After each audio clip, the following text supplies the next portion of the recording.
अच्छा भाई, if you can have a look on the contents, तो ये सारे कंटेंट्स हैं, सही है।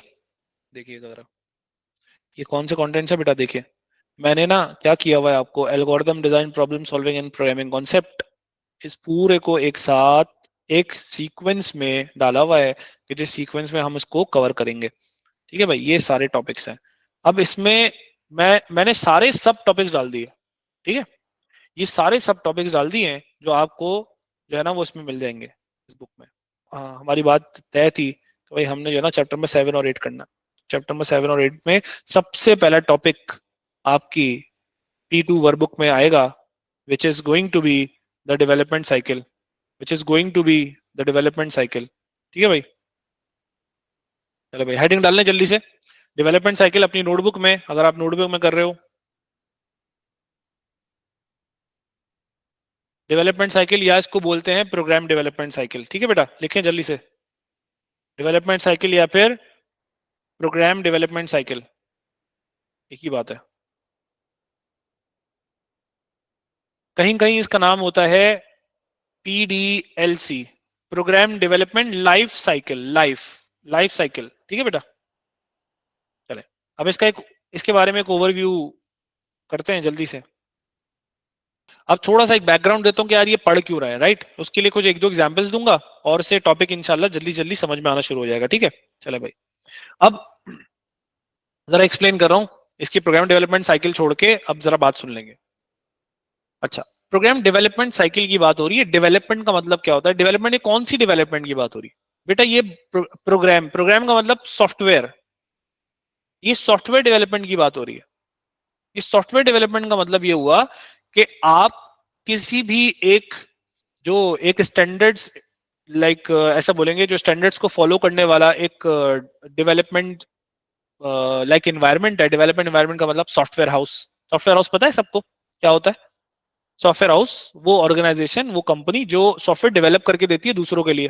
सही है, आपकी कोई रिक्वायरमेंट तो आप जाते हो, आप बोलते हो भाई मेरा ये वाला सॉफ्टवेयर है, ये मैं डेवलप करवाना चाहता हूँ, वो आपको करके दे देंगे सॉफ्टवेयर हाउस वाले। ठीक है, अब डेवलपमेंट साइकिल इस्तेमाल होती है वहां पे, मतलब कि भाई वो जो सॉफ्टवेयर डेवलपमेंट करेंगे उसके कुछ स्टेप्स या कुछ फेजेस होते हैं जिनके बारे में हम उनको हम आज बात करने जा रहे हैं, राइट। अब लेट्स से कि हमारे पास एक इब्राहिम साहब है, राइट। एक इब्राहिम साहब हैं, इब्राहिम साहब रहते हैं एक कराची में एक छोटा सा एक एरिया है नॉर्थ नाजाबाद। ठीक है, उस नॉर्थ नाजाबाद में जो है ना वो इब्राहिम साहब जो है वो रहते हैं।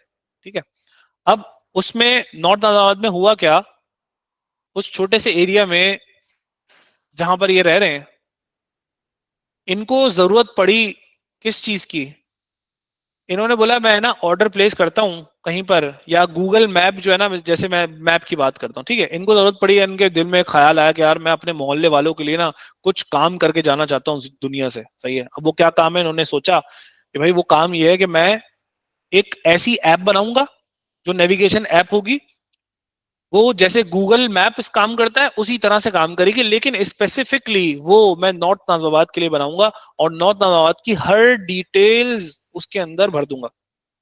सही है, हर कुछ उसके अंदर डाल दूंगा। मतलब ये कि गूगल मैप में अभी आप जो देख रहे होते हो अपेरेंटली नेविगेशन के लिए तो इस्तेमाल हो रही है, वो तो पूरी दुनिया के मैप के लिए इस्तेमाल हो रही है, लेकिन उसमें जो डिटेल्स हैं वो शायद इस तरह नहीं है जिस तरह से इब्राहिम चाहते हैं। पता नहीं क्या, वो शायद उनका घर भी, घर का एड्रेस वगैरह भी देना चाहते हैं इब्राहिम साहब। ठीक है, हर कुछ चाहते हैं, भाई जो भी चीजें चाहते हैं, तो वो ये क्या करेंगे, इनके दिमाग में ख्याल आया, आपने बोला अब एक काम करता हूँ मैं, कोई अपने लिंक में ना कोई बंदा ढूंढता हूँ जो क्या करेगा, सॉफ्टवेयर डेवलपमेंट कर लेगा। राइट, ठीक है, इन्होंने, इनका एक दोस्त है जिनका नाम लेट से कुछ भी है, सही है, हाशिर नाम का दोस्त है इनका। सही है, तो हाशिर भाई के पास ये गए हैं, इन्होंने बोला मुझे जहाँ क्या करना, मुझे एक ऐप बनानी है। ठीक है, तो हाशिर भाई ने बोला भाई मेरा एक सॉफ्टवेयर हाउस है, आप एक काम करें, अपनी सारी चीजें जो है ना, वो सारी डिटेल जो है ना वो चले जाएं, लेट से कि ये वाले बंदे से मिल लें। अब वहां से हमारा काम शुरू हो गया। ठीक है, अब देखें, एक सॉफ्टवेयर डेवलपमेंट करवाना है, एक ऐप डेवलपमेंट करवानी है, किसने, इब्राहिम ने, इब्राहिम ने करवानी है। तो अब उसके लिए इब्राहिम को एक जगह पे जाने की जरूरत पड़ रही है, और वो क्या है, वो सॉफ्टवेयर हाउस है जिसमें डेवलपमेंट, प्रोग्राम डेवलपमेंट होगी। सही है, तो प्रोग्राम डेवलपमेंट में सबसे पहला स्टेज, सबसे पहला फेज कौन सा होगा? जैसे ही वो कहाँ जाएंगे, वो जैसे ही कोई एक ऑर्गेनाइजेशन में गए, सॉफ्टवेयर हाउस में गए, तो वहां पर रिप्रेजेंटेटिव्स मिलेंगे कुछ इनको, ठीक है? तो वो यहां पर करेंगे बेटा एनालिसिस। सबसे पहला फेज होता है बेटा एनालिसिस। कौन सा फेज होता है? एनालिसिस। एनालिसिस का मतलब क्या है? एनालिसिस का मतलब ये है कि भाई उस पूरे प्रॉब्लम को, क्योंकि हम कंप्यूटर साइंस वाले ना एक चीज कंसीडर करते हैं, ठीक है भाई, क्या? कि कोई भी चीज जो है ना जिसको पे हम काम करने जा रहे हैं, उसको हम समझते हैं, उसको हम बोलते हैं कि वो एक प्रॉब्लम है और हम उसको सॉल्व करेंगे, ठीक है? तो उस प्रॉब्लम की सारी डिटेल्स को पहले की एनालिसिस की जाती है, उसको एनालाइज करते हैं, ठीक है? So that will undergo inside the first phase of program development cycle which is called analysis. अब एनालिसिस में ना, एनालिसिस करता कौन है, सवाल ये आता है। एनालिसिस भाई जो उस कंपनी के जो मैनेजर्स होगा या रिप्रेजेंटेटिव्स होगा ना या सुपरवाइजर्स होगा, वो करते हैं। जो क्लाइंट से मीटिंग करते हैं, क्लाइंट से सारी चीजें, सारी इंफॉर्मेशन लेते हैं, ठीक है? तो वो होता है एनालिसिस फेज में। एनालिसिस फेज में बेटा दो चीजें होती हैं। सबसे पहली चीज हम बोलते हैं, उसमें एक होता है एब्स्ट्रैक्शन। क्या होता है भाई? एब्स्ट्रैक्शन। ठीक है, अब सवाल ये, एब्स्ट्रैक्शन क्या होती है? किसी को पता है एब्स्ट्रैक्शन क्या होती है भाई? एब्स्ट्रैक्शन में क्या होता है, सुन लीजिएगा जरा। एब्स्ट्रैक्शन में we only focus on the important information and ignore the irrelevant ones। ठीक है? एब्स्ट्रैक्शन में क्या करते हैं? हम फोकस करते हैं ऑन इंपॉर्टेंट इंफॉर्मेशन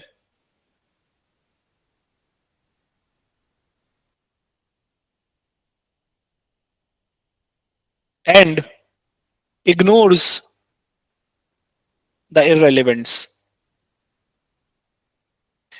एग्जाम्पल देता हूं भाई। एनालिसिस स्टेज में थे, सुपरवाइजर मैनेजर के साथ बैठे हुए थे इब्राहिम साहब ने अपने किस्से कहानियां घर वालों की सुनाना शुरू कर दी कि मेरी अम्मी जो है ना वो मुझे बहुत डांटती हैं अगर मैं रास्ते में इधर उधर खो जाता हूँ, इसलिए मुझे ऐप बनानी है।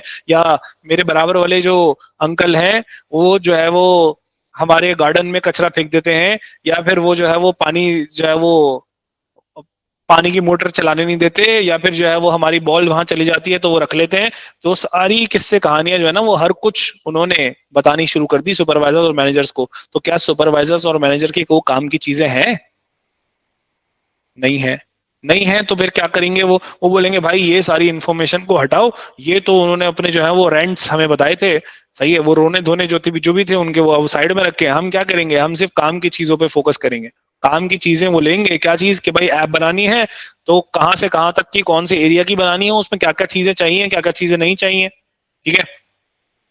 अब उस ऐप के लिए ये चीज ज्यादा इंपॉर्टेंट है कि भाई क्या क्या चीजें चाहिए, या फिर ये जो किस्से कहानियां इब्राहिम सुना रहे थे वो सारी इंपॉर्टेंट है? तो भाई वो वाली चीजें जो चाहिए वो इंपॉर्टेंट है ना। तो वो क्या करेंगे? एब्स्ट्रैक्शन करेंगे। वो सारी मीटिंग के दौरान सब कुछ एब्स्ट्रैक्ट करेंगे। एब्स्ट्रैक्ट का मतलब फोकस करेंगे की पॉइंट्स पे, फोकस करेंगे की एलिमेंट्स पे, जैसे कि तहरीम ने लिखा, इंपॉर्टेंट इन्फॉर्मेशन पे फोकस करेंगे और इग्नोर कर देंगे रेलिवेंट्स को। That is abstraction.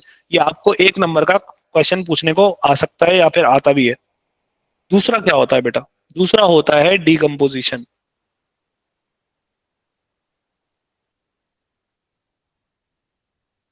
दूसरा क्या होता है? डीकम्पोजिशन। डीकम्पोजिशन का मतलब क्या होता है भाई? ब्रेक डाउन किया जाता है एक बड़ी प्रॉब्लम को इनटू स्मॉलर टाइनी प्रॉब्लम्स। ये हो जाता है डिकम्पोजिशन। ये कौन करता है? ये एनालिसिस स्टेज में ही होता है कि बड़ी बड़ी प्रॉब्लम को उन्होंने बोला भाई ऐप बनानी है, अच्छा ऐप बनानी तो क्या क्या चीजें बनेंगी, ये चीजें बनेंगी, तो पहले ही ब्रेक डाउन शुरू करना करना शुरू कर देते हैं सुपरवाइजर्स और मैनेजर्स, राइट? तो क्या करते हैं? उसको ब्रेक डाउन करते हैं। That the stage that is analysis. Analysis में क्या चीज होती है? डिकम्पोजिशन होती है। तो हम बोलते हैं breaking down, breaking down the bigger problems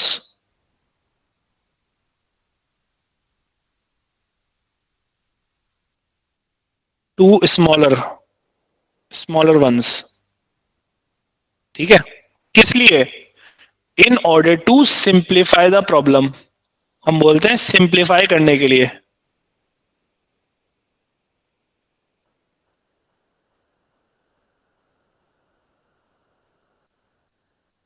ठीक है? इसके भी दो पॉइंट्स आपके पास निकल आए डिकम्पोजिशन के। कौन सा भाई? वो ब्रेक डाउन कर रहा है बिगर प्रॉब्लम को स्मॉलर प्रॉब्लम्स में, और किस लिए? To simplify the problem, problem को सिंप्लीफाई करने के लिए एनालिसिस होता है। अच्छा भाई, तो पहला स्टेज इनके पास हो गया, कौन सा हुआ भाई? इब्राहिम साहब गए थे, उनकी मीटिंग हुई सुपरवाइजर मैनेजर के साथ, सारे किस्से कहानी उन्होंने सुना दी, उन्होंने बोला भाई हमने एनालिसिस कर ली है, अब इसमें से एब्स्ट्रैक्शन और डिकम्पोजिशन उन्होंने कर ली। कैसे की? एब्स्ट्रैक्शन के भाई सारे फोकस किया की पॉइंट्स पे और इररिलेवेंट को इग्नोर कर दिया, एब्स्ट्रैक्शन हो गई। डिकम्पोजिशन का मतलब अब आसान करने के लिए हम क्या करेंगे, उसको ब्रेक डाउन करेंगे छोटे छोटे प्रॉब्लम्स में, ठीक है, बड़ी प्रॉब्लम को। तो ये हो गया आपके पास एनालिसिस स्टेज।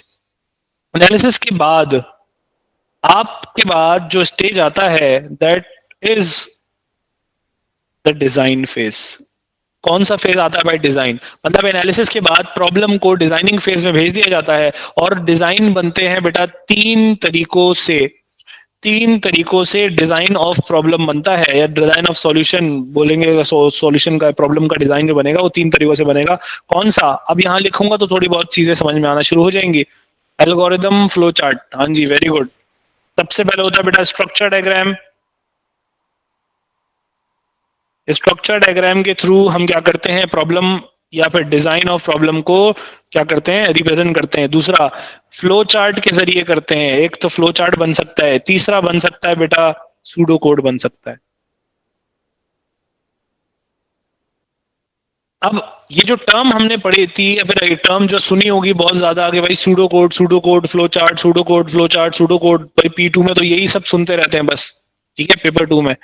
तो वो है कहां पर, एक्चुअली में कहां एग्जिस्ट करती है, आज वो बता रहा हूं आप लोगों को कि जब भी कोई प्रॉब्लम एनालिसिस स्टेज के बाद गुजरी है, एनालिसिस स्टेज के बाद गई है, तो डिजाइनिंग फेज में उसका स्ट्रक्चर डायग्राम, फ्लो चार्ट और सूडो कोड बनता है।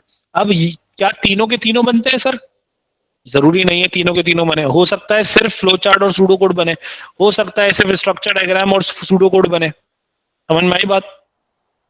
ठीक है, तो भाई आपको ये चीज एट द पॉइंट वो डिसाइड की जाएगी, वो जो कंपनी डिसाइड करेगी कि भाई वो ये चीजें क्या होंगी, ठीक है भाई, वो that is the design phase. अब सवाल ये आता है बेटा कि इस डिजाइन फेज को परफॉर्म कौन करता है, ये किसकी जॉब डिस्क्रिप्शन है सॉफ्टवेयर हाउस में? बेटा ये जो डिजाइनिंग फेज है ये एल्गोरिदम मेकर्स या फिर कंप्यूटर साइंटिस्ट, ये उनकी होती है, ठीक है। अब एक चीज पे थोड़ा सा लेके जाना चाहूंगा कि भाई आपके पास ना आपका कोर्स का वो क्या है बेटा, कोर्स है आपका कौन सा? कंप्यूटर साइंस का, ऐसा ही है ना? कंप्यूटर साइंस कोर्स है, ठीक है। कंप्यूटर साइंस का जो ऐसा बोलेंगे इंक्लिनेशन होगा ना इस कोर्स का, वो क्या चीज आपको कौन सा प्रोफेशन बनाने के लिए है, वो है कंप्यूटर साइंटिस्ट बनाने के लिए।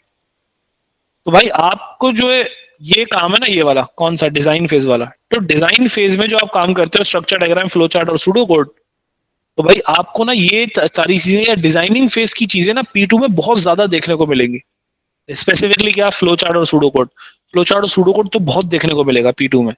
यही इस कोर्स का क्या है, पर्पज है। इस कोर्स में हम जो है ना वो क्या करते हैं कि डिजाइनिंग फेज में या डिजाइन ऑफ एनी प्रॉब्लम सिखाते हैं, क्योंकि हम कंप्यूटर साइंटिस्ट बनाना चाहते हैं। हम कंप्यूटर साइंटिस्ट के जो जॉब डिस्क्रिप्शन में चीजें आती है ना उनको ज्यादा करना चाहते हैं, इसलिए हम जो है ना फ्लो चार्ट और सूडो कोड को ज्यादा फोकस करते हैं, या आपके सिलेबस ने ज्यादा फोकस किया हुआ इसलिए। समझ में आई बात? तो भाई एनालिसिस हो गई, मैनेजर सुपरवाइजर्स के बाद वो कंप्यूटर साइंटिस्ट की तरफ डिजाइन बनने को चला गया। डिजाइन बन के आएगा या तो फ्लो चार्ट या तो सूडो कोड स्ट्रक्चर डायग्राम में आएगा, ठीक है। फ्लो चार्ट या सूडो कोड या स्ट्रक्चर डायग्राम किसमें भी डिजाइन बनने को आया, उसके बाद क्या होगा, उसके बाद आती है बेटा एक फेज जिसको हम समझते हैं कि सब कुछ यही होता है शायद, कोडिंग फेज। कौन सी फेज है भाई? Coding phase. कोडिंग फेज क्या होती है भाई? कोडिंग फेज का मतलब ये कि एक एप्लीकेशन को, आपके पास जो भी एप्लीकेशन है उसको, सॉरी आपके पास जो भी डिजाइन है ना, जो डिजाइन प्रोवाइड किया जाएगा कंप्यूटर साइंटिस्ट की तरफ से, वो भेज दिया जाएगा कोडिंग स्टेज में। किसको भेज दिया जाएगा? कोडर्स को। कोडर, कोडर पता है ना हमको क्या होता है? कोडर का मतलब वो प्रोग्रामर होते हैं जो प्रोग्रामिंग लैंग्वेज को इस्तेमाल करते हुए किसी भी डिजाइन को एक एप्लीकेशन की शक्ल दे देते हैं, ठीक है। किसी भी डिजाइन को जो यहाँ से आएगा, जो या ये हो सकता है, ये हो सकता है, ये हो सकता है, उसको एप्लीकेशन की शक्ल देंगे। वो होंगे कोडर्स, और वो कौन से फेज में होगा बेटा? कोडिंग फेज में होगा। तो अब आपको ये समझ में आ रहा होगा कि क्या सॉफ्टवेयर हाउस में काम करने के लिए सिर्फ एक ही बंदा होगा? नहीं होगा भाई, काफी बंदे होंगे। जो एनालिसिस के लिए बहुत सारे बंदे, एनालिसिस के बाद डिजाइनिंग करने के लिए बहुत सारे बंदे। डिजाइनिंग का मतलब ये बेटा ग्राफिक डिजाइनिंग की बात नहीं हो रही, ये एल्गोरिदम डिजाइनिंग की बात हो रही है। सही है? तो एल्गोरिदम डिजाइनिंग के बाद अब सूडो उसमें चला गया, कोडिंग स्टेज में चला गया। कोडिंग स्टेज में क्या लिखते हैं भाई हम? कोडिंग स्टेज में लिखते हैं एप्रोप्रिएट, लिखे जरा साथ में, appropriate programming, sorry,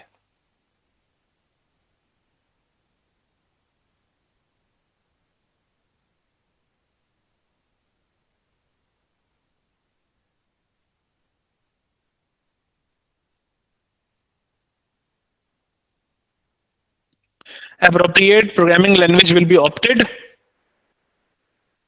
to make design into program या फिर एप्लीकेशन।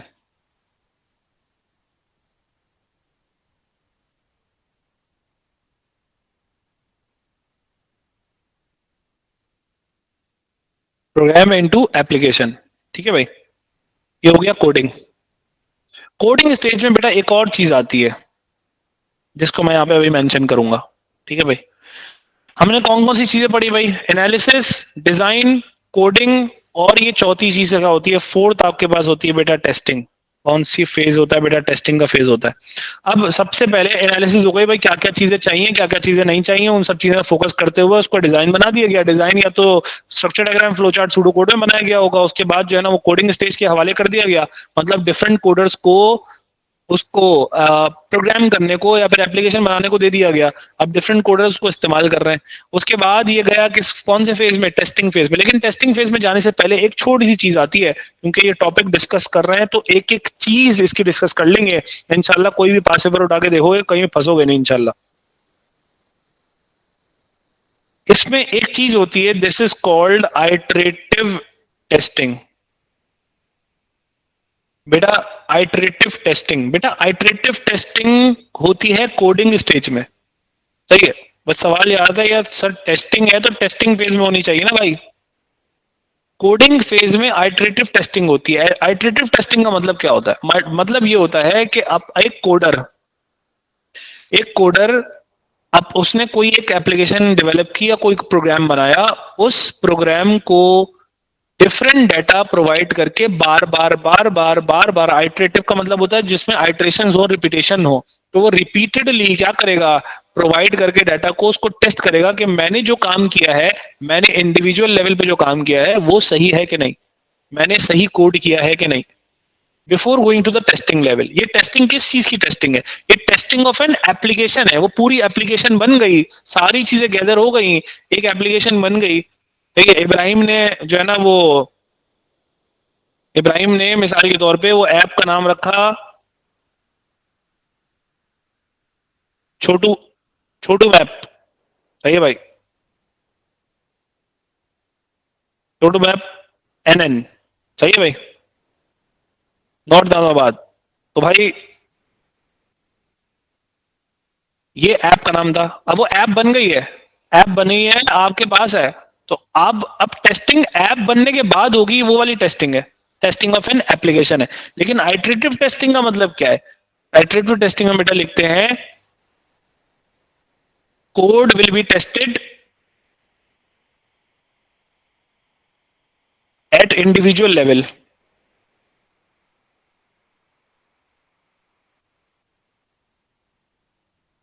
एट इंडिविजुअल लेवल इसका मतलब ये हुआ कि मिसाल के तौर पे हम ना हम 5 लोग यहाँ इस क्लास में मौजूद हैं, राइट? एक 5 के 5 ना कोडर्स हैं, तहरीम, हफ्सा और किन्जा, इब्राहिम और फात। ठीक है भाई, हम 5 के 5 ना कौन है? कोडर्स हैं।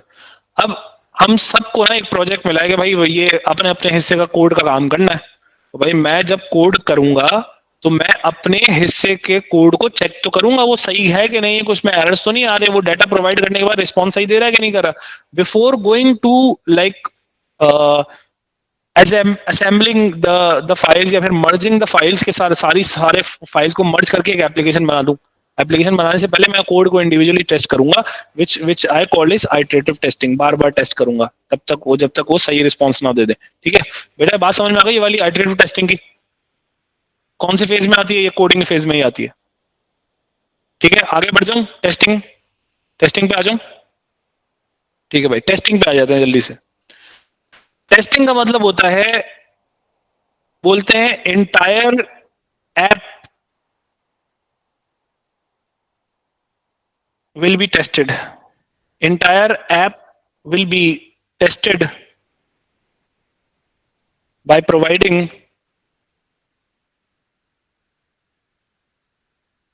different data sets या फिर टेस्ट डाटा को प्रोवाइड करके हम जो है वो ऐप को क्या करते हैं, टेस्ट करते हैं। So like testing of each module of programming at individual level। या हम ये बात करते हैं, ये जो आपने लिखा है तहरीम, ये है आइटरेटिव टेस्टिंग। ठीक है भाई, हर कोड को इंडिविजुअल लेवल पे चेक करेगा। अब जब टेस्टिंग फेज की बात हो रही है, टेस्टिंग फेज में पूरी ऐप को टेस्ट किया जाता है कि वो सारे के सारे मॉड्यूल्स के साथ, सारे के सारे, हाँ एग्जैक्टली मॉड्यूल्स की बात हो रही है, हाँ सारे के सारे मॉड्यूल्स के साथ वो सही काम कर रही है कि नहीं कर रही, मतलब पूरी ऐप सही काम कर रही है कि नहीं कर रही। ऐसा तो नहीं हो रहा कि मैंने जो है ना वो ये एक ऐप, इब्राहिम की ऐप में कोई चीज सर्च की, ठीक है, लेट्स से कि भाई वो बोलते हैं कि मेरे खालू का घर है, सही है, उनका खालू का नाम है अमजद, तो अमजद भाई का घर जो है ना उन्होंने सर्च किया या फिर उसकी लोकेशन किसी तरह से जो घर की लोकेशन डाली, तो वो यहाँ की देने के बजाय जो है ना इस्लामाबाद की लोकेशन दे रहा है। ऐसा तो नहीं कर रहा कहीं, सही है। तो ये टेस्ट करेंगे पूरी एप्लीकेशन को, अगर एप्लीकेशन सही काम कर रही है तो उसको आगे बढ़ा दिया जाएगा, अगर एप्लीकेशन में कोई मसला आया तो दोबारा से ये एक साइकिल शुरू होगा कि दोबारा से एनालिसिस, डिजाइन, कोडिंग, टेस्टिंग, ये वापस जाके उसको टेस्ट किया जाएगा, भाई कहाँ कहाँ मसला आ रहा है, दोबारा उसको चेक करेंगे। Alright, this was the program development life cycle या प्रोग्राम डेवलपमेंट साइकिल जो आज हमने डिस्कस की। एग्जाम में 1-2 नंबर के लिए, 3 नंबर के लिए, कभी कभार 2 नंबर 3 नंबर इस तरह से ये पूछ ली जाती है इतने मार्क्स के लिए। कोई सवाल है तो बेटा मुझे इसमें पूछ लें। हम डिस्कस किया गया कि सॉफ्टवेयर हाउस में एप्लीकेशन डेवलपमेंट होती कैसे है, प्रोग्राम डेवलपमेंट होती कैसे है। अच्छा, ये एक बात को ध्यान में रखेंगे, ऐसा नहीं होगा कि आप इन सारे मॉड्यूल्स को इस सीक्वेंस में एक्सपेक्ट करो कि भाई किसी भी पाकिस्तान में मौजूद या गली मोहल्ले के किसी भी सॉफ्टवेयर हाउस में मौजूद सब में हो रहा होगा। वो तो भाई एक ही बंदा रखते हैं और सारे काम कराते हैं उससे, सही भाई एनालिसिस भी तू कर ले, डिजाइन भी तू कर ले, कोडिंग भी कर ले भाई, टेस्टिंग भी कर ले, सारे काम उससे करवाते हैं भाई। वो तो हम अभी यहाँ पे क्या बात कर रहे हैं, जो स्टैंडर्ड्स को फॉलो करता है प्रोग्राम डेवलपमेंट साइकिल उसको। तो आपके ओ लेवल में 4 स्टेजेस तक हैं, अगर आप ए लेवल में जाते हो तो 5th स्टेज भी आती है आपकी, ठीक है, लेकिन हम उस पर मजीद फिलहाल बात नहीं करेंगे। हम 4 स्टेज पे रहेंगे क्योंकि आपके ओ लेवल में 4 स्टेजेस तक है। कौन कौन सी बेटा? Analysis, design, coding, testing. Analysis, design, coding, testing, 3-4 दफा इस तरह बोलोगे याद हो जाएगा। एनालिसिस में 2 चीजें होती हैं, कौन कौन सी? Abstraction and decomposition. Abstraction and decomposition. Design में 3 चीजें आती हैं, 3 तरीकों से डिजाइन बन सकता है, structure diagram, flow chart, pseudo code. और कोडिंग के लिए हम एप्लीकेशन को अपने किसी भी प्रोग्रामिंग लैंग्वेज को चूज करते हैं, और प्रोग्रामिंग लैंग्वेज चूज करना जो है ना वो म्यूचुअल उससे होता है, मिसाल के तौर पे कि कस्टमर बताता है कभी कभार, ठीक है, और कभी कभार आप भी सजेस्ट करते हो कि भाई ये वाले उसमें लैंग्वेज में होना चाहिए। उसके बाद आइटरेटिव टेस्टिंग आती है उसमें, and then we have testing of entire app. That's all for program development cycle, जो एक छोटा सा टॉपिक डिस्कस किया था। इंशाल्लाह कल जो है ना वो decomposition, process of decomposition discuss करेंगे, कल नहीं नेक्स्ट क्लास में।